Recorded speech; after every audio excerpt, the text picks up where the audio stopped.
Very good afternoon. You're watching Closing Trades on ET Now. I am Snehisha and you're catching us live from the Suzlon studio here at ET Now.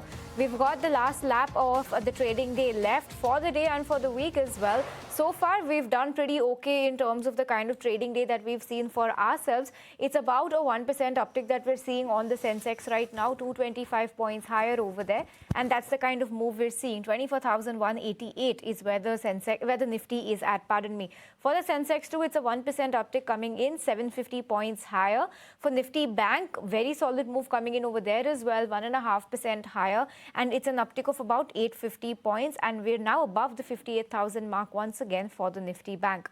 The broader end is doing wonderfully well for itself. It's a 1.25% uptick for both the Nifty mid-cap and the small-cap indexes. So looking good over there.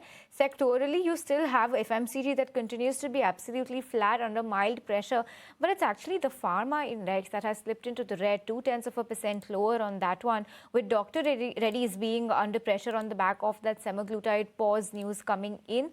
Aurobindo Pharma, Wockhardt, JB Chemicals, Zydus are some of the other top losers from the pharma pack, but it's a 2% cut on Dr. Reddy's as we speak after the cut that we had seen to the tune of 5 to 5.5% in yesterday's trade. Following that, on the flip side, it's Nifty PSU banks that are shining bright. You've got a 3.5% uptick almost coming in on that index. Indian Bank on the back of some very solid numbers from the bank for the first quarter. That stock is up about 10%, leading the index higher. Union Bank is up 5%. Bank of India, Bank of Maharashtra, Canara Bank, Central Bank, all of these stocks are looking very good. And following that, you've got realty, IT, defense, metal, banks, oil and gas, finance, all of these indexes are looking good. But shifting focus then, the biggest talking point in the market right now on the macro front is the AMFI numbers that are out. Domestic mutual fund inflows remain resilient in June with SIP contributions touching 31,800 crore rupees, the second highest ever on record. Equity inflows strengthened while overall assets under management also climbed to a record figure. Mitali is joining us with the breakdown of the previous month's AMFI numbers. Mitali.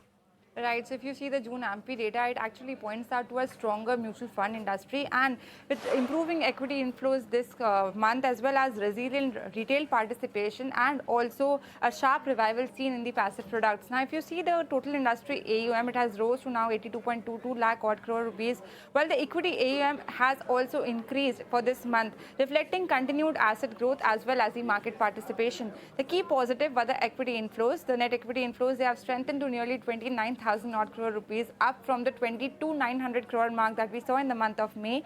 The mid caps led the inflows with over 6,000 crore rupees of flows in it, followed by small caps with nearly 5,600 crores of inflows, with large cap following it with the inflows improving now to above 2,000 crore rupees mark. Importantly, the SIP contributions, they also rose to 31,781 crore rupees, up from the last month's figure, which was nearly 30,954 crore rupees, and it is actually at a 3 months high, which reinforces the resilience seen in the systematic retail participation. The sectoral and thematic fund inflows, there also the numbers have more than doubled in just a month, while the passive products, they also stacked a strong comeback. ETFs specifically, they have staged a very good comeback with inflows nearly 13,200 odd crore rupees, while we saw a marginal outflow in the month of May. And gold ETFs, they have finally again turned into a positive territory with inflows ranging between 3,400 to 3,500 crore rupees. Also, the overall industry flows, they actually remain negative with net outflows of nearly 53,000 odd crore rupees in the month of June, largely driven by 42,000 crore rupees of withdrawal, singularly, individually coming from the liquid funds. So the key takeaway overall, if you see the June AMFI data, it saw strong equity participation, the SIP flows at a 3 months high again, and renewed momentum seen in the passive products. So despite the headline outflows driven by short-term debt funds, the underlying retail investment participation, it is seeming to be quite impressive for the month of June. Back to you. So yes, impressive numbers coming in from the mutual fund end of the market in the month of June. Let's decode those numbers more. We've got Mr. Deepak Jain, the President and Head of Sales at Edelweiss Mutual Fund, joining us on the show. Deepak, hi, good afternoon. Good to be speaking with you. You know, we've had my colleague Mitali a second ago. She was just breaking down these numbers. Before I talk to you about your view on the AUM and the inflows that we've seen, Let's talk about the SIP number, looking good at 31,700 crore, second highest ever SIP inflow. And when the market was seeing a little bit of a glut, you'd expect there to be more investments in direct equity. But we've seen very robust moves coming in the SIP pool as well. What are your thoughts on that?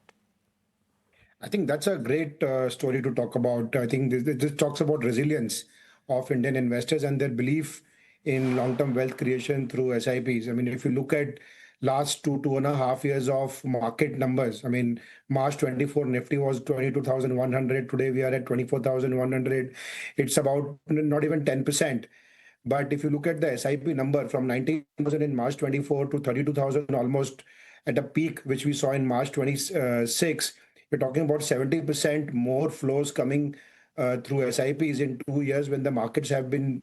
This is nothing but maturity and resilience of Indian investors and their belief in the long-term opportunity SIP offers through mutual fund. Looks like that is the picture, because look at the numbers we've seen on the total and equity AUM front as well, right? The total AUM inflow has been, the total AUM has come in at 82.2 lakh crores. There's been a net outflow, but the net equity inflow has come to the tune of 98,973 crore rupees. Deepak, give us your sense on this total AUM and the equity AUM number that we're seeing, second highest on record and looking good over here as well. Yeah, absolutely. So buoyed by two things. One, the June MTM, both on large cap and mid cap and small caps. So that has really helped the numbers. Also, if you look at net inflow from equity point of view, those numbers were very strong. Only on some fixed income, which is a quarterly phenomenon.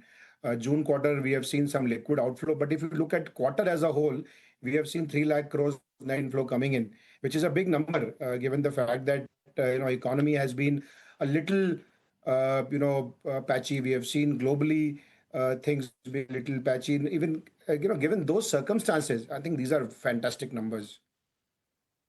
I'm just, Deepak, looking at the split between the large cap fund inflow, mid cap and small cap. And while all of them have seen an inflow on a month-on-month basis, I think the biggest jump we've seen is coming in the large and the mid end of the basket. How are you looking at the trend between large caps and mids in terms of the kind of demand those funds have been seeing? Allow me to add also the SIF basket into this conversation, where we have seen tremendous amount of interest in SMID, as you rightly put it.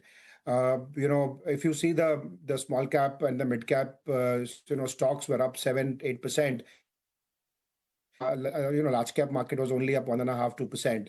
So that is also something to ponder upon, that there is a renewed interest in small mid as a segment, and which is also reflecting in the numbers that we see. Also, the point on large cap being a little muted, I think there's also a reallocation of some large cap assets to hybrid, to SIFs. We are seeing strong inflow in the SIFs.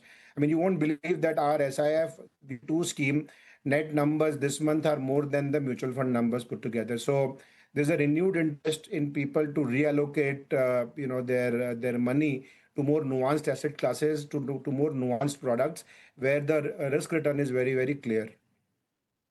Very interesting point you make over there, Deepak. And since we're talking about renewed interest, let's also talk about the gold ETF and the inflow that once again gold ETFs have seen to the tune of 3,443 crores after seeing an outflow of close to 700 crores in the previous month. And in fact, the month of June's inflow is even bigger than the one that we saw in April as well as March. Talk to us about how you're looking at the demand for gold right now. Of course, gold prices had fallen off. They have been under pressure of late, and it looks like investors are making the best use of that.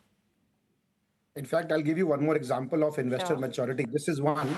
In March also, if you saw that when markets corrected, there was a huge amount of inflow which investors really poured into the market and benefit from it. The similar behavior is at exhibition, that investors have really matured. When you have seen 30, 40, 50% correction, I mean, silver prices have moved from $110 to $60, almost 45% correction. So as gold has corrected 40%. And yet, when the prices have corrected, people are not running away. People are adding more money. So this shows a tremendous amount of maturity that Indian investors are exhibiting, and we must really appreciate that. So absolutely, and that's a very good point to talk about, Deepak. So much more to discuss, but we'll end this conversation here. The numbers are looking quite nice. And Deepak, thank you so much for your time and for joining us to break down these numbers and make better sense of the AMFI numbers. Thanks so much. Thanks for having me. Thank you so much. On that note, viewers, it's time to slip into a very short break. We've got some very interesting market conversations lined up for you on the other side. So stay tuned and we'll be right back.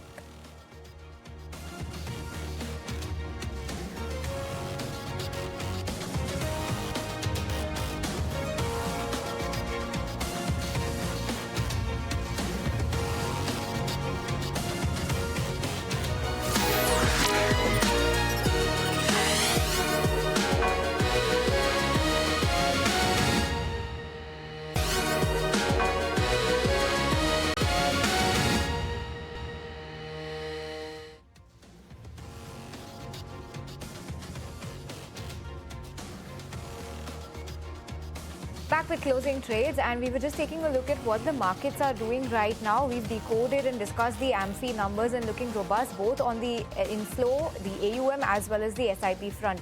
Just taking a look at the once again, and it continues to trade with gains of about 0.9% for the Nifty. 24,180 is the level that we've held on to, trying to break past that 24,200 mark.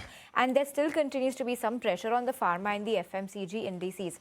But let's talk about some stock-specific action, and let's talk about the big movers. We've also got numbers from Bank of Maharashtra, and they seem like a good set of numbers because it's a 3% uptick coming in on that stock as we speak, and taking the PSU banking index even higher because remember, Indian bank numbers were robust. You've seen a 10% uptick on that stock, and joining that list now is Bank of Maharashtra. But let's talk about some other stocks in focus, and let's bring on board my colleague Meryl with a list of all of those stocks. Meryl. Yes, these are some of the stocks that I've seen in the headlines today. Starting first with Elcon Engineering, after posting their business update. First quarter revenues for the company rose by 11.9%, but net profit took a hit from earlier 175 crores to now 70 crores on a year-on-year basis. EBITDA margins as well for the company have contracted to 21% from the earlier 26% number.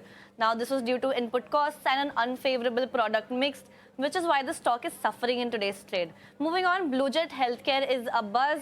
The company's just completed a QIP where they've raised 800 crores and at an issue price of 506 per share. Now, the top buyers in this QIP include Shamyak Investment, which is a prominent name in the markets associated with stalwart Nimish Shah, as well as ICICI Prudential Mutual Fund, making up another top buyer in the company's QIP. Next up is Ion Exchange, in focus after the company's won an international contract worth 52 USD million. That translates to about 500 INR crores.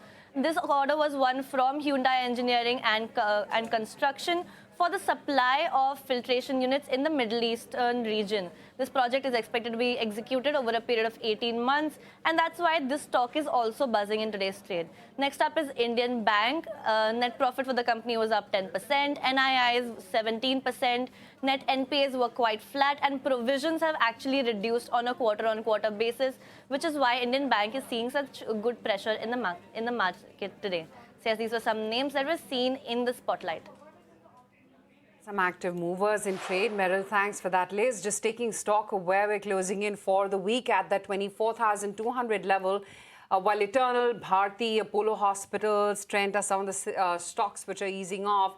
Geo Financials, HDFC Life, BEL, Axis, Reliance Industries powering ahead by a good 2%. Interglobe Aviation, ICICI Bank, these are all the stocks which are giving the index a good leg up, and the breadth once again continues to stun. So Indian Bank higher by 9.5%. Kalyan Jewellers, you can easily forget that it did have a bad Tuesday or Wednesday, I think, when its quarterly updates came out and the stock tanked, because it's up a mammoth double-digit from those levels. CDSL is higher by 6.5%.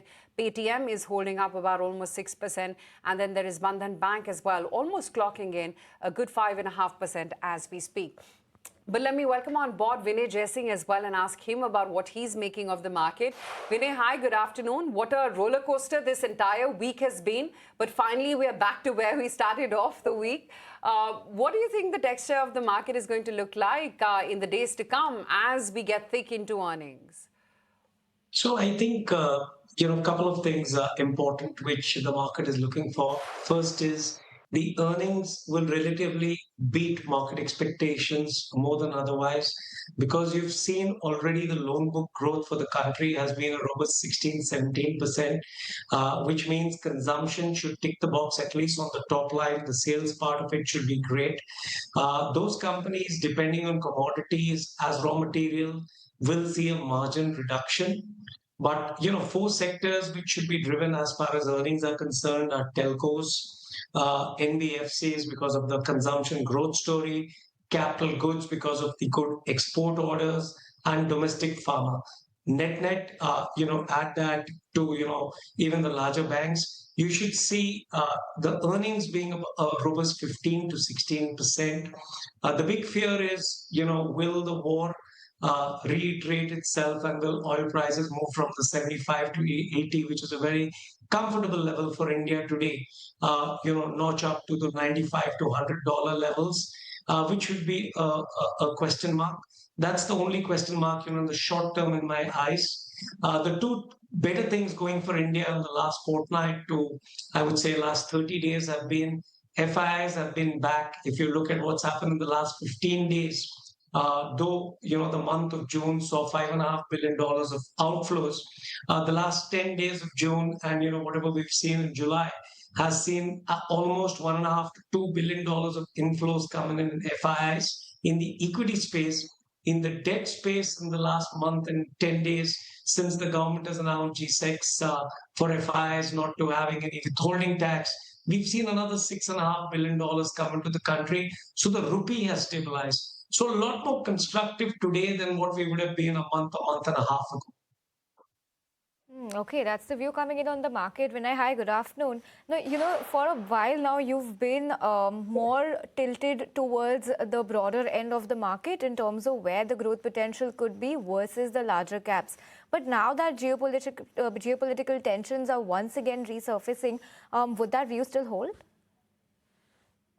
Yes, because our story was a lot more about where the earnings are coming from, right? So if the earnings are coming from the domestic capex story, we're going to buy the domestic capex story. If they're coming from defense, if they're coming from those companies getting orders from the Indian government, that's the space we want. And obviously, valuation plays a very big role there. If it's coming from Make in India story, wherein you're replacing global exports or you're becoming a big exporter for the world, we're going to look at those companies, even if they are PLIs, which have corrected. If it is for easing liquidity, and here you have a couple of large caps because NBFCs are big gainers of the easing liquidity in the country. So we would have large cap at 30-35% of our portfolio coming in there. And if it is the global AI ecosystem infrastructure where India is becoming a very important part of providing capex, be it in power equipment, be it in cables, be it in hot boxes, where the earnings growth are very robust. That's a space we would look at. So we are first targeting earnings growth, happens to be in mid and small cap. There are some large caps which are going pretty well, which are relatively cheap. We are looking at them as well. Return on capital employed is important, and free cash flows. So we're finding them a lot more in mid and small. And I think that's where even FIs will probably look at, when they come back into the country. Interesting. So, Vinay, what is the anticipation from the earnings this time around? Which sectors do you think would turn to positively surprise? And to begin with, what did you make of TCS's commentary? So, as far as TCS were concerned, the commentary was a lot more robust than what the street expected. That's good news, though it is, only about 10 to 12% of the overall top line of the company. AI is growing pretty impressively. Their EBITDA margins, they expect that to inch up from 25 to 26% again, another good news. But here you're talking about a company wherein you're seeing the bottom line growth based on analysts, growing between 8 and 10% or 6 and 8%, not higher in dollar terms. The currency would give them a little bit better fillip. here you still have only 10% of the earnings which are growing at 14, 15%. So the results were good. The outlook is relatively good, but for a very small part of their business, which is 15%. Overall, the valuations are very attractive. But since we are looking at not, flat movers, for us, the services space is where we are underweight. Though in IT, you also have AI-enabled names or those companies, which are giving you AI products which come in IT. I can't say we are underweight IT incrementally, but in the total services space, the large cap space, we think the earnings growth is largely behind you. To expect a 12 to 15% earnings growth in the next year to two is a little bit far away. But to expect, the stocks or the company's earnings to fall, I think that's also not there. So, somewhere between 5 to 12% would be the earnings growth. Very similar would be probably our expectation of what they would do in the process. So not very interesting for us. Where we think the numbers would be a lot better is in telcos, because you've seen the ARPUs inch up incrementally in telecom. When the ARPU inch up, virtually 70% of that straight away goes to the EBITDA, and more than 55% of that goes to the bottom line. And here we are seeing 30+% growth in earnings on a quarter-on-quarter basis. So all eyes there. NBFC space, where you're seeing 20+% top line growth, we're seeing more than a 22 to 25% bottom line growth. So good earnings driver there. Lots of capital good companies on a year-on-year. Will not be surprised if the top line grows between 15 and 20, and the bottom line again similar. I'm not talking about defense, because defense is going to be a relatively weak quarter, at least for the PSUs, wherein we are looking at a 10% top line and a bottom line growth. Finally, the pharmaceutical sector, especially domestic, that's where we're seeing a growth of somewhere close to 15 to 20% on the top line and similar on the bottom line. So this is where I think you'll have a broad-based earnings growth, which will, please the markets. You will have some pockets of pain because, let's say, auto or cement may have good top line, but EBITDA margins would be questioned and the PAT growth would be a little lower. But overall, we think, the market is in for more surprises on the earnings growth. Surprises, hopefully on the positive side on the earnings growth. When earlier you did mention that you are positive on NBFCs on the back of consumption. How are you looking at consumption as a sector by itself, and how would you be playing a theme as broad as this one? Right. So our entire consumption bets are on the NBFCs and not on the consumption sector. Again, because of the classification of consumptions, you have PLIs also coming in consumption, so we would be betting on that. But the pure play consumer names, we are not as excited about because of their valuation.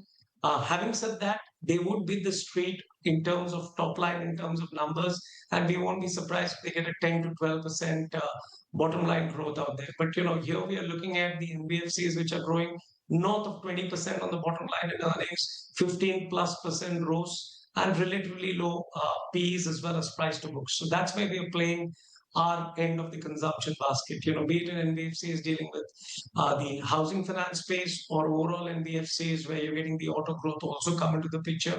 We are pretty excited about that space. Vinay, as an investor strategy, I mean, given the kind of recovery that we've seen from the March lows, and that's largely been about the mid and small caps, it's a different bull market out there when it comes to individual segments and even at an index level for that matter. From here, though, do you be sector agnostic? Do you get more stock specific? What kind of a strategy would work? So I think, the strategy which has always worked is look top down, look at what you're bullish on, and then go bottom up. Don't focus as much on sectors as you focus on individual stocks. So we would focus on this again. The big change from now to, let's say, March is in March, we were concerned on the currency because of the war. You had seen the dollar get a lot more appreciating. You saw 85.90 go to 95.96, and India was the worst performing currency. Interestingly, post June 12th, I can't say that the war is in because you've already seen issues come up. India, Taiwan, and Korea are the three best performing markets. So India's kind of come there, and the Indian Indian small cap and mid cap are giving you even more returns. What I would look at, again, going back to what I repeated earlier, is Where are we seeing the earnings? Now, the difference is you're seeing liquidity being driven because of what the government has done on the debt market. So that's why NBFC has become a meaningful position for you, because if liquidity was a constraint or deposit growth was a constraint for consumption, that's behind you.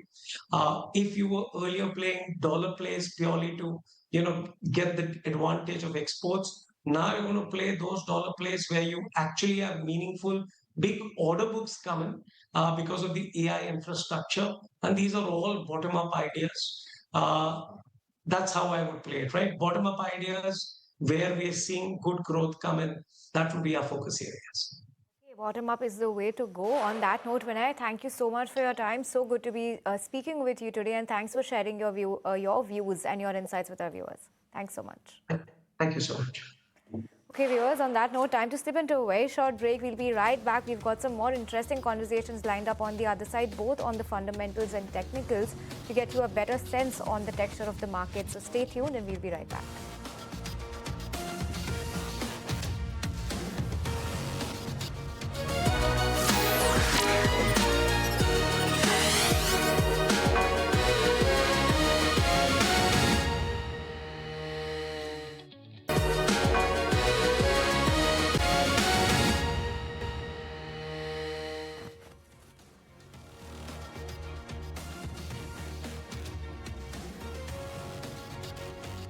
Welcome back to Closing Trades. We've also got Kunal Bothra joining us in the studio to give us a better sense on how to be looking at this market on the technical front. Kunal, hi, good afternoon. How are you looking at this number on the Nifty, 24,200? We've scaled to that number for now.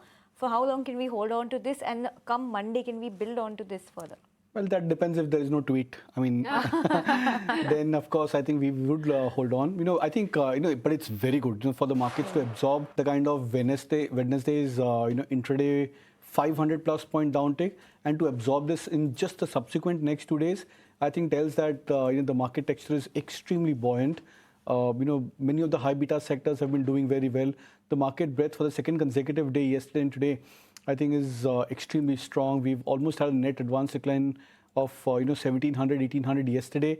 Today also, I think we would probably close at 1200 to 1300 plus on the advance decline on a net basis. So that tells you that it's the broader market which has been doing very well for itself, as well as I think today is a day where you've seen short covering across few spaces like PSU banking names, the capital market themes, etc. I think many of these stocks are faring well for themselves today. So I think it's a very strong day for the index. We just need a confirmation now for the Nifty to break past about the 24,500 mark. Hopefully, start of next week, we may probably get that also. Okay, and Kunal, what's the contribution going to be like? And more importantly, with the mid and small caps continue to outperform what the Nifty does? Well, yeah, I think the mid caps and the small caps are the ones, the space to look out for, because it's not just about the price movement, it's the volumes being chased by many of these stocks. And you look at the kind of volumes which are happening, they're at a multi-month high for stock prices. Kalyan Jewellers, for example, a stock which has moved up 40% in the last 4 days, and that too on the back of some exceptionally strong volumes. And it's not just that. I think there are so many stocks which, in a matter of, I think, 2-3 days, are moving up by 15%, 20%. And then the volumes for these stocks are at a multi-day, multi-month, multi-quarter high. So that tells you that it's a strong buying interest. Delivery buying percentage for many of these stocks is also very strong. So I think on the back of this just indicates that we are looking at a point where the mid caps and small caps will outperform. Few of the sectors which I think one could look at, which were maybe into a neglect list in the last couple of weeks, one could be PSU banking names. I think many of the PSU banking stocks today are up 4-5%. That tells you that there's been a good amount of short covering, and the oversold indicators for many of the PSU banking names should probably lead into a further bounce. And what would your stock picks be this afternoon? So 2 buy calls. The first one is around JSW Cement. And after quite some time, the stock is making a very strong comeback. So it's more like a weekly chart pattern breakout.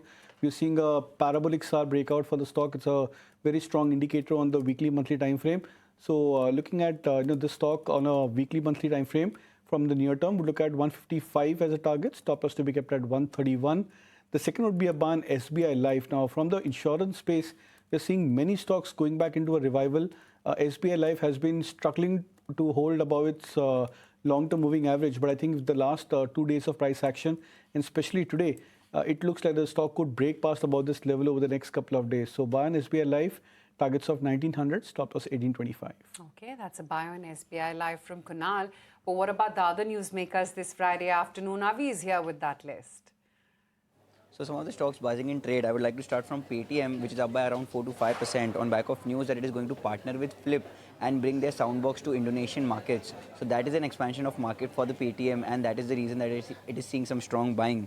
Up next is Vikram Solar, which is up by around 1 to 2% since it has entered into a supply agreement with Evervolt Solar Technology. Also, one big news buzzing in trade is that they have signed an MOU with the Tamil Nadu government, and they are going to set up their BESS plant, which is a battery energy storage system, with an investment of around 15,000 crore rupees and will generate around 2,600 jobs for the state. Up next is Apollo Microsystems, which is up by 3 to 4% on back of news that it is acquiring 41.3% stake in Premier Explosives for 1550 crore rupees in an all-cash deal, and this deal will close by Q3 of FY27.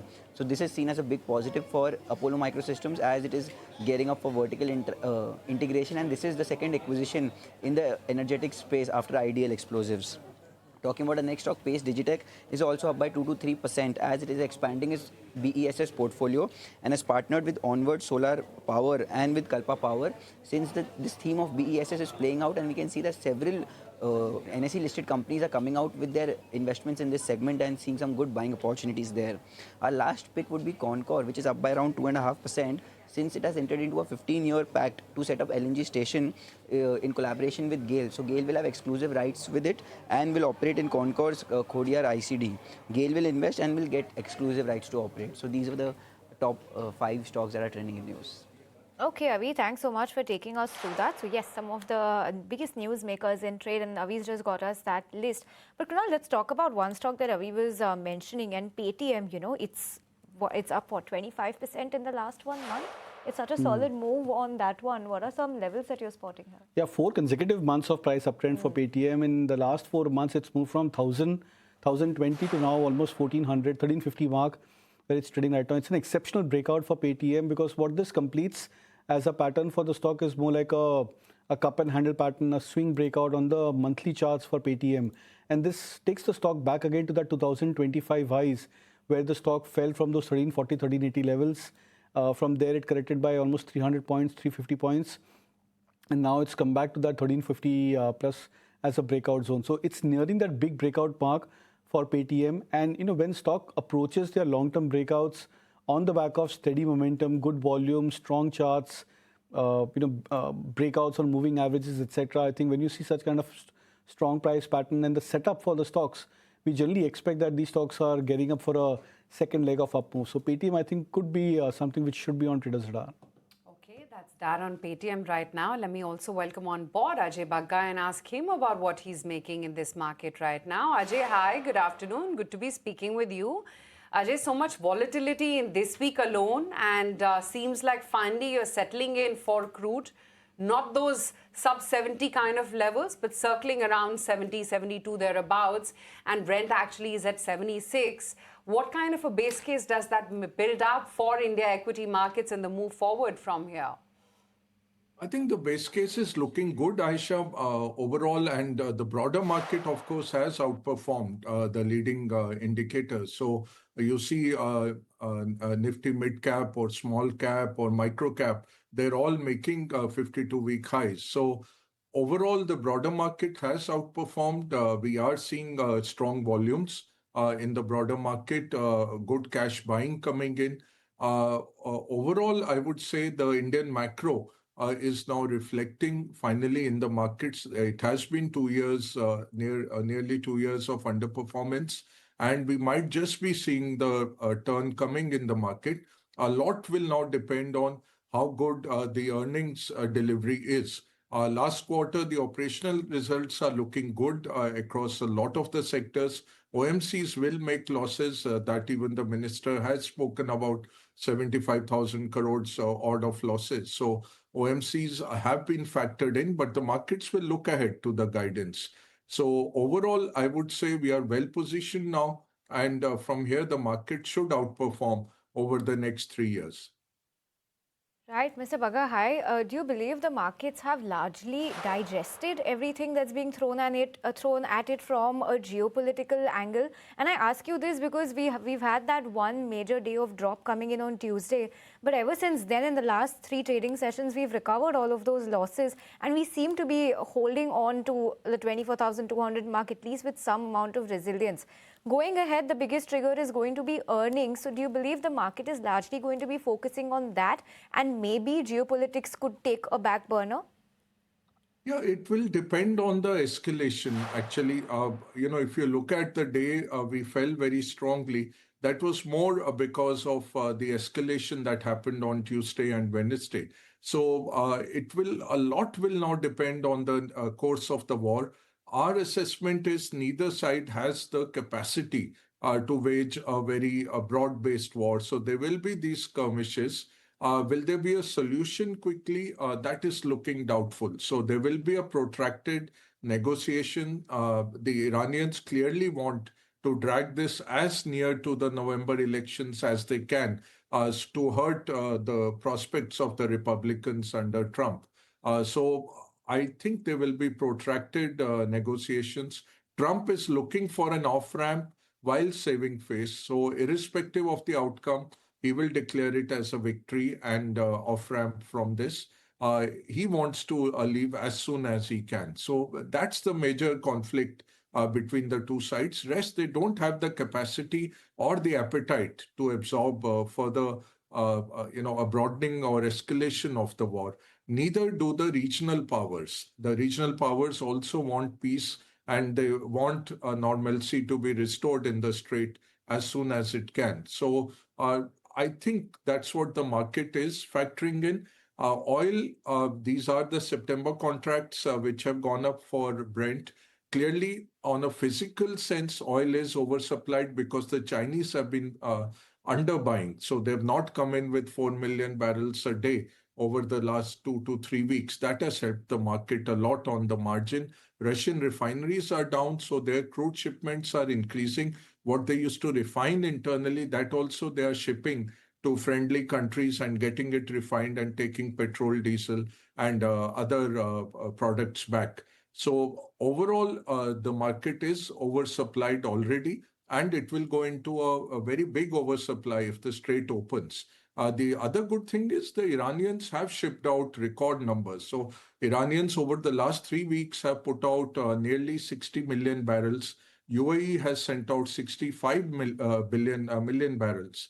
So, and just yesterday, the Iranians shipped out about 10 million barrels out of the strait. So there is a lot of supply coming into the physical market. The futures markets are having a risk premium. So we are seeing they are more inflated than what the physical markets are actually showing.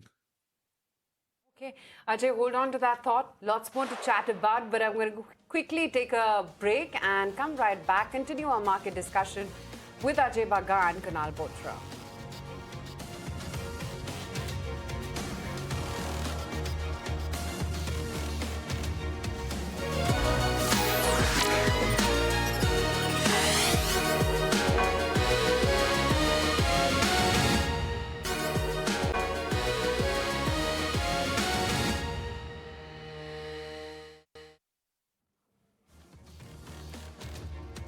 Back with closing trades, and we've been talking about a bunch of earnings from TCS to Indian Bank to Bank of Maharashtra, some stocks that have been a buzz on the back of earnings. Come tomorrow, that's Saturday, all eyes will be on Avenue Supermarts, the first company from the consumption space, the retail space, to come out with its earnings, as it always does. And here are some numbers that the street is penciling in. Just to bring you back to what the management's Q1 update looked like, standalone revenue from operations is estimated at 18,343 crore rupees, which is very close to now what the updated Bloomberg poll looks like. It's exactly at that number, so more or less in line with with what the street is estimating.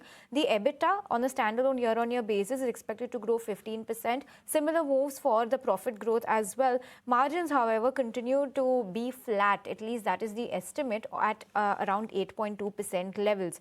The revenue growth deceleration has come back once again basis the management's Q1 update, and that is something that weighed on the stock when the update came out. So we'll see what the price action on Monday looks like for DMart. But other than that, if I take a look at store count, that also looks weak, because remember, just in the last quarter they've added 58 stores to touch that 500 mark for them, and in the quarter gone by only 3 stores were added. So that's a very sharp drop in terms of their store acceleration plan. So that is also something that wasn't very happy about when the numbers came out. So lastly, what are we expecting to see other than the main headline numbers? For same-store sales growth, we're expecting that number to be in low to mid-single digits. Remember, this number was north of 10% last quarter, so moderation over there. And slower growth in Q1 that we're expecting is going to largely be a function of the aggressive store addition that we've seen in the previous quarter. So when the numbers do come out, of course, along with the headline numbers and the same-store sales growth, we're going to be watching out for their commentary on general merchandise and apparels, and the sales per square foot is going to be important to watch out for, the store addition plan for the rest of FY27, and commentary of quick commerce on the business. These are going to be some factors to watch out for. But all in all, we're not expecting to see anything exciting coming out of DMart this time, Asha. Yeah, absolutely. That's the word coming in from DMart, and ever since its quarterly performance, in any case, the stock has been sideways to weak. But Ajay, where is it that you're anticipating meaningful growth in this particular earnings quarter? Yeah, see, banks and NBFCs have given good operating results, so that should show a good pickup. Telecom is showing ARPU growth, so that should come through. The exploration part, the upstream oil will do well given the enhanced oil and gas prices that were realized. Then industrial should continue to do well. Consumption, also the revenues have been good. Consumer discretionary from auto to other discretionaries, durables, they should show a pretty good number. IT, we have seen inline numbers with one of the big IT majors results. Expecting that more, the market will look at two themes. One, how much is the AI revenue in the share, and AI enterprise AI revenue, and what is the growth looking like on the enterprise AI revenue. I think those two will be very critical for IT. Pharma is looking good. Hospitals will have good results. So cement, the input costs were high, volumes were not that great, but I think that's reflected in the prices. So unless they have very bad results, we actually expect cement to do better in this quarter, in the second quarter, which is on. Okay, so those are some of the sectors that you're liking. Kunal, talk to us about some of the sectors that Mr. Bagga has spoken about, cement and the likes, and some other sectors that you are liking on the charts. Anything that could look exciting in the next couple of weeks?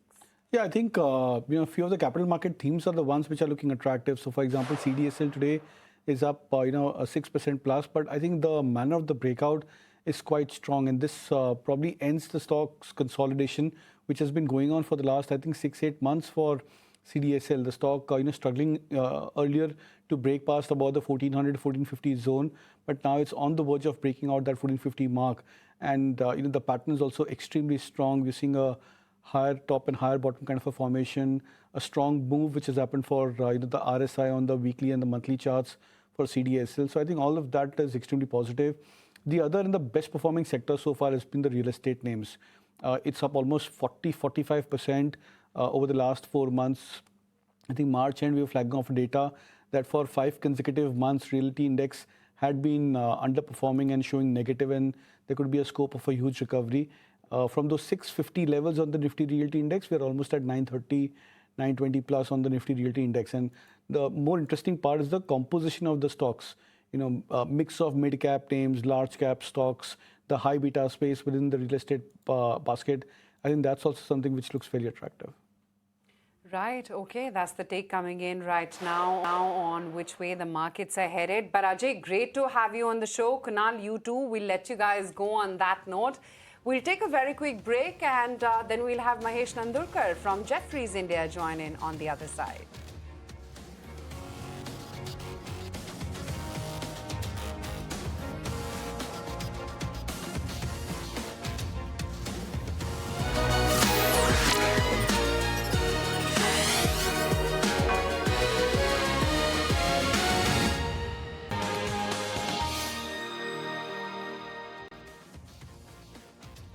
Back with the markets right here on ET Now, and let me welcome on board now Mahesh Nandurkar, known for his data-driven sector calls across the 250-plus stock universe that he's been tracking here at Jefferies in India. And of course, in his latest note, he's been flagging that Brent crude has now fallen back to pre-Iran war levels and is using stock performance since Feb 27 to try and identify which sectors have over and underperformed and what's the likely trend to be. Mahesh, great to have you on ET Now once again. Thank you for your time. Thank you, Aisha. Thank you for inviting me here. Right. And Mahesh, I have to start talking about Brent, right? Ignoring what happened this week, midweek that is. But we're pretty much back to the pre-war levels. How much of this de-escalation trade you think is already priced into Indian equities? And how much room is left before it's fully arbitraged out? Yeah, thanks, Aisha. It's a good question. I think from the broader market level, probably the trade has played out to a large extent. Obviously, there are some minor changes, at the stock specific level and at the sector level, which one can point out. But But the other good news, I would highlight is that, apart from the Brent coming down, which you rightly highlighted, but also the other good news is that the economic data points are actually, holding up very nicely, and in fact much stronger than what the initial fears were. And I'm talking about numbers like credit growth numbers and auto registration numbers and auto sales volume numbers. Even the property market data points have been pretty encouraging. So so overall, I would say that this last 3-4 months, which were quite volatile in terms of the news flow coming in from the Middle East, the worries that were there and the worries around how it would impact the Indian economy, I think I would say that the economy has actually done much better than what would have one feared. Enough to bring FIIs and FPIs back, Mahesh, or are we still the funding ground for the AI trade? Yeah, so for now, it seems like there's a bit of a change of trend. At least the FPI selling has come down last 15-20 days. But it's too early, Aisha, I would say, to really, announce a victory here. Because while there are a lot of measures that have been put into place by the government as well, whether in terms of changes into the bond taxation for foreign investors and the announcement of the FCNR deposit scheme, which is likely to bring in several $billion of deposit inflows. So from the policy perspective, there have been measures in place. The economic numbers are holding up well. And yes, at the margin, the FPI numbers have turned, I would say, small positive in the last 15-20 days or so. We have seen these types of changes in the FPI behavior in the past as well. In the sense that we have seen some of these, change in the direction of the flows have been short-lived historically. So I'm not so sure whether one can really call it, with confidence that, okay, things have changed for sure.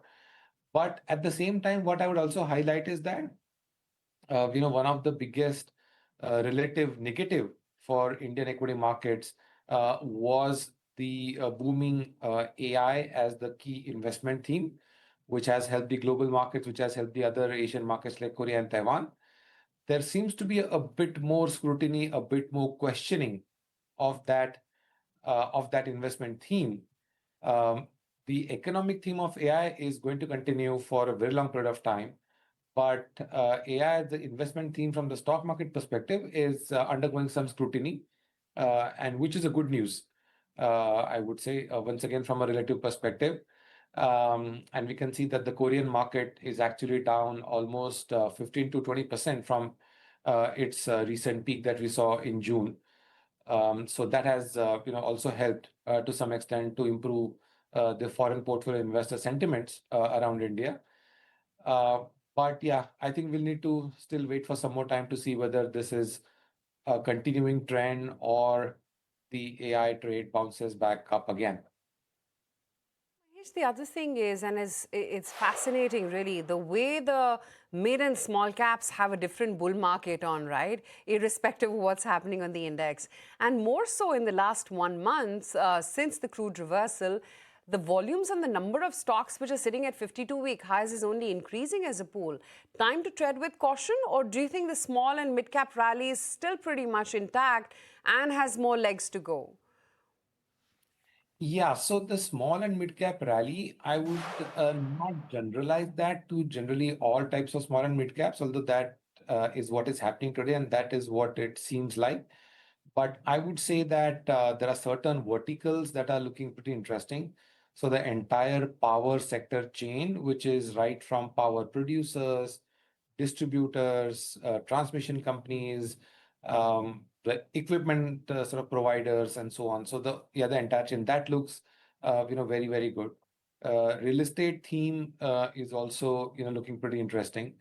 And and then there are some of the other what we call as real asset or a hard asset theme, such as the airports and the seaports, etc. That's also looking pretty interesting.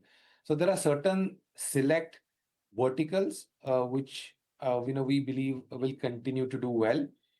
But just talking about the mid cap, small cap versus the large caps, um, it's actually very interesting because if you look at the global trend or even the trend in the rest of Asia, the mega caps or the large caps as a share of total market cap globally is now at an all-time high. And in India, it's exactly the other way around, in the sense that if you look at the top 20 companies in India by market cap, and that as a percentage of total market cap of India, and we just did that exercise over the last 25 years, that ratio in the Indian context is at the lowest that we've ever seen versus the rest of the world, which is at the highest. And the key reason why India has really moved in the other direction as far as the large cap versus mid caps have behaved is the strong divergence between the earnings growth as well. So if you look at the last 2 to 3 years, the large cap earnings growth has been in single digits, 8-9%, and the small and mid cap earnings growth has been 18 to 20%. So there's been a large 10 percentage point earnings growth gap. But over the next 2 years, we think that this gap is going to narrow. And therefore, in that sense, it makes sense to take a look at some select large cap names as well. And we think the best way to play this large cap trade is through banks and NBFCs, because that's the segment where we expect the earnings growth to improve within the large cap space. Interesting. And I want to pick up some of those themes that you've talked about in your latest note as well. And I want to start off with cement, given that, the entire West Asia crisis was not just about crude, but a whole host of other commodities as well. And petcoke too spiked towards that $150 per barrel, per ton. Having said that, one is wondering now that Brent is normalizing, how quickly does that cost relief actually flow through to margins of, say, some of the cement companies? And do you buy them now? Yeah, so the relief that you're talking about will probably start reflecting quite slowly. Definitely not in the June quarter. The June quarter numbers will be published or will be announced, say, over the next 1 month or so. And those numbers will still show that for cement companies, the sequential trend or even the year-on-year trend in terms of cost per ton is going to be quite adverse. Even for September quarter, I don't think it fully reverses because there has been some inventory impact, and some of these impacts do actually linger around for some time. So we will see the full benefit of the crude normalizing as far as cement companies are concerned, probably only towards the December quarter. So that is still some time away. And for the stocks to do well, in my view, what you really need to see is the traction on cement pricing, which is still not really visible as we speak. The cement volume growth has been pretty robust. And given the fact that we are going to see, or we are probably likely seeing deficient rainfall, because of El Nino. So the deficient rainfall is actually a good news for construction activity because there's lesser disruption due to rains and therefore higher volume growth for cement. But the cement stocks do not really move on volume growth, they move on the pricing movement, which is still not really visible. So we as a house are positive, but only moderately positive on cement. Interesting. What about banks and NBFCs, Mahesh? Where's the tilt towards? Because clearly seems like valuation comfort is now more towards the large cap private banking names. Oh, absolutely. I would say that the banking sector as a whole has multiple positives. One you already mentioned, which is that of the valuation. There are only a couple of sectors in India. One of those is banks, where the current valuations are well below the historical averages, especially for the private banks. So that's definitely a one big plus. But apart from that, uh, the credit growth, the broad-based industry level credit growth is at 17 to 18% mark, which is the highest that we've seen in the last 3 to 4 years, and at a significantly improved level as compared to the 9% growth that we were at exactly 1 year ago. So that's the second positive, very strong credit growth. Thirdly, the rate cut cycle by the RBI is definitely behind. Whether the RBI raises rates or otherwise, we'll see. But cuts are definitely not happening.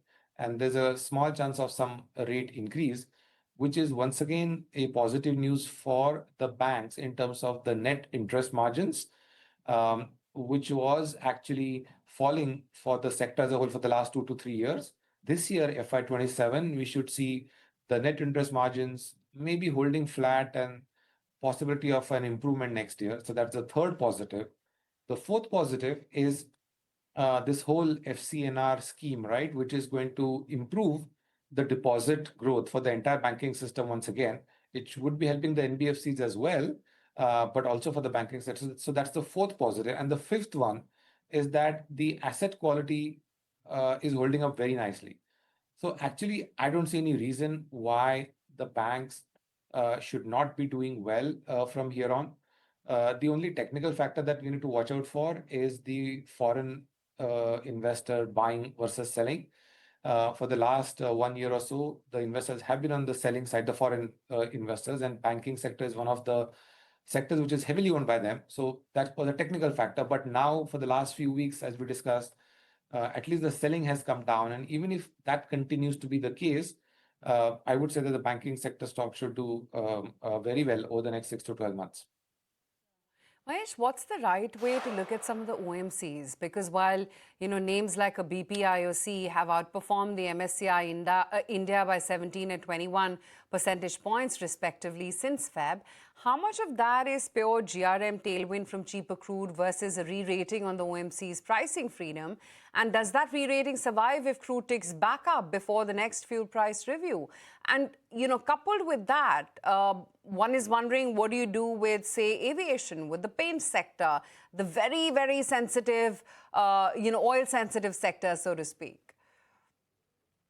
Right. So I think OMCs definitely look very attractive within all the three names that you mentioned. My pecking order will be actually to favor the OMCs among the sectors that you mentioned, because that is one sector where the stocks are still significantly below the levels that we saw before the 27th or 28th of February, when the war in the Middle East kind of broke out. So there is a room for catch up there, and given the fact that the oil has come down, and while there has been some ups and downs here and there, but I think the general trend seems to be that the oil is probably heading back or has headed back towards the pre-February numbers. So in that context, ideally the stock should also trace back to those levels. Obviously, the key question here is what has changed between now versus then is that the government has decreased the excise duties by 10 rupees. And the market worry is that whether the government takes that number back up to the pre-war levels. But my sense is that there is a good probability that um, the monies that have been lost by the OMCs over the last few months, uh, they will be allowed to kind of recoup those losses, and maybe then the government could reconsider. So I think OMCs look good. Um, the airline companies, where the oil is also a large part of the cost, would also be, looking pretty good. On the paint side, I'm not so sure because we need to track the demand for the products, and also pair that with the market trading multiples as well, which is not that attractive at this point in time, in my view. Interesting. I have to talk about the capital marketplace, Mahesh. Given NSE's large IPO, which the timeline now seems fairly sort of confirmed, that coupled with BSE's derating close to bottoming, and one is wondering whether the market is still underpricing the competitive threat once NSE actually has listed currency and public scrutiny for its own members. And how do you look at some of the AMCs, which, again, from the March lows have done very well? Yeah.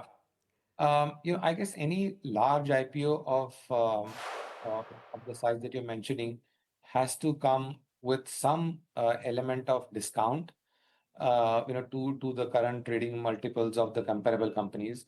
So, yeah, and so to that extent, and also it's a large equity supply as well for the capital market sector. So I think we also have to keep in mind the possibility of the existing investors probably taking some money out of the existing capital market stocks and rotate that money into some of the new offerings that are coming through. So yeah, so I would say that the sector as a whole, I would trade with a bit of a caution. Also because we have seen some moderation in the mutual fund flow, some moderation in the in the overall domestic flows as well. So I would say that I would kind of wait and watch at this point in time. Some of the individual stocks could be very interesting. But for the broader space, I would just take a wait and watch approach as of now. Interesting. I'm just going through your note, Mahesh, and please correct me if I'm wrong. It seems like you've got one of the most contra calls on pharmaceuticals when it comes to on the street, and you've got an underperform on Cipla, DRL, Lupin at a time when, just everyone is talking about how undervalued pharma looks. And you're citing rupee strength, which you think is going to erode margins. How would you defend this view? Well, see, the thing is, if you look at the earnings revision trajectory for many of the export-oriented pharma names, it's actually been on the negative side. And one of the big reasons why I would say these stocks, export pharma companies have done exceedingly well is also because in the environment of a falling currency, the investors were looking at playing this through the currency hedges with some export companies and sectors. And one of the large export sectors, which is IT services, is clearly out of favor for the broader investment community and for the right reasons. So I would say that some of these generic pharma names have benefited because of those two trends, the trends of rupee weakening and also that of the large IT services sector not really doing that well. But I think, and while that IT sector continues to be, a continuing factor, but as far as the rupee outlook is concerned, we've seen the rupee has already reversed from the lows that it has seen, and with the expected inflows now likely to come through from the FCNR scheme, etc. I would say that rupee should be stable to, maybe slightly appreciating as we speak. So the big attraction of playing the currency depreciation plays, will not really be there.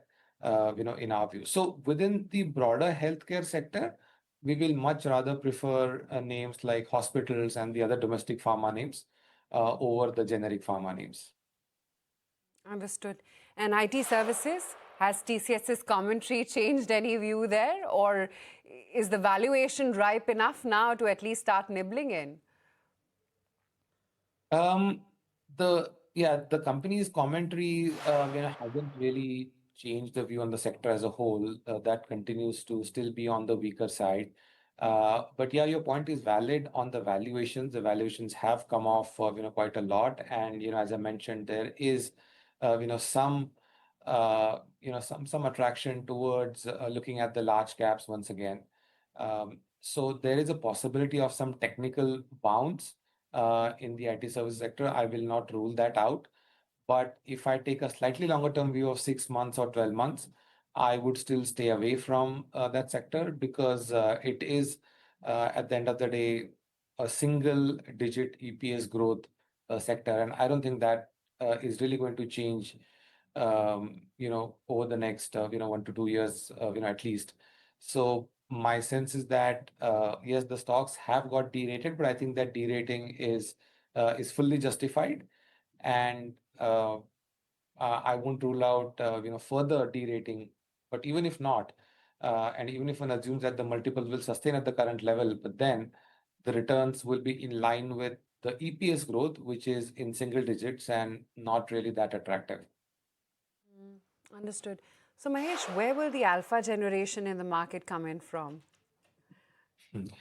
So as I mentioned, earlier, I definitely think some of the sectors that should do well is banks and NBFCs. That's on the large cap side, and some of the other real asset theme that we like, which, as I mentioned, the entire power sector chain, which is not that small, by the way, industrials. So in fact, if you put power and industrials together, the combined weight of those two sectors is easily close to 15% now. And then plus if you add other names in that space like real estate and airports and seaports, etc., it would easily be now accounting for close to 20% of the overall market in terms of the benchmark itself. And we would really be overweighting that sector or those sectors, and would easily recommend investors to, as against the benchmark weight of 20%, would easily go up to like 30 to 35% in those sectors. Interesting. What then could be the party spoiler at this juncture then, Mahesh? What would you say would sort of prick the bubble for us and make us go back to those March lows, or I don't know where from here? Yeah, I mean, party, I'm not so sure because we are talking I about know. a really I short-term wanted to party correct here. myself the minute I said party. Yeah, so we have seen, I would say, a short-term rally since the March lows. And what can really, spoil that? I mean, see, the thing is the valuations are still on a higher side, and we still continue to see large amount of equity paper supply, right, across the capital market segments, the telecom sector, and even otherwise. And these are the IPOs, but even if you look outside the IPOs, and if you look at the follow-on offerings, the block deals, etc., that keep on happening, I think the large equity supply is still something that we need to be worried about. And the second point, is that this whole market rally over the last 1 or 2 years has clearly been driven by large domestic flows. A part of that has also been driven by some regulatory changes, which is the increased allocation under the NPS schemes and under provident fund schemes, etc. And some of those are actually one-offs, and those have largely played out. So the other thing that I would closely keep a tab on is the overall domestic inflows and whether there is any fatigue there or whether there is any slowdown there. So those are the two things that I would watch out for in terms of evaluating the downside. Interesting. Mahesh, the other thing, of course, is the entire AI trade, right? And we did speak about that, but just drawing out the ancillaries here in India and just looking at the entire supply chain dynamics, with data centers being the mainstay and everything that comes about with it. Would you say that's also instilling your confidence in power as a sector right now? Yeah, I mean, yeah, data center is a great story, and we think that data center can add about 0.5, 0.7% to the annual power demand growth. So right now we're looking at, let's say, 5 to 6%, which is what we have seen historically. But if the data center boom were to unfold the way it's expected as of now, could add about 50, 70 basis points to the demand growth. Then also there is this thing about electrification, right? Because now the government is also, pushing towards more electrification, and especially after what we've seen happening in the, in the recent war, I think there's a greater need for, India to kind of, reduce its dependence on oil as much as possible, and therefore giving a boost to electrification, which in turn can further give another boost to the power demand growth as well. So all those things are playing into our bullish view on the power sector. Okay, interesting. Mahesh, always good chatting you. A lot of food for thought for our viewers and, of course, investors out there as well. Good to be speaking with you. Thank you for having me here. Okay, that's a lot of investment ideas coming in from Mahesh Nandurkar of Jefferies India. Just want to take stock of how is it that we're closing the week with. While the week may have been extremely volatile, on a net basis, we're down just about 0.2% for the week so far. And the sensex as well has been mildly soft. The mid-cap party clearly continued 1.25% higher for the mid-cap 150 index, which, by the way, just a short while back, hit a record high for itself. The Nifty mid-cap 150, that is. And the Nifty small-cap 250, that as well is closing the week with gains of about almost 0.7%. Realty was your big sectoral winner this week, 5% higher there.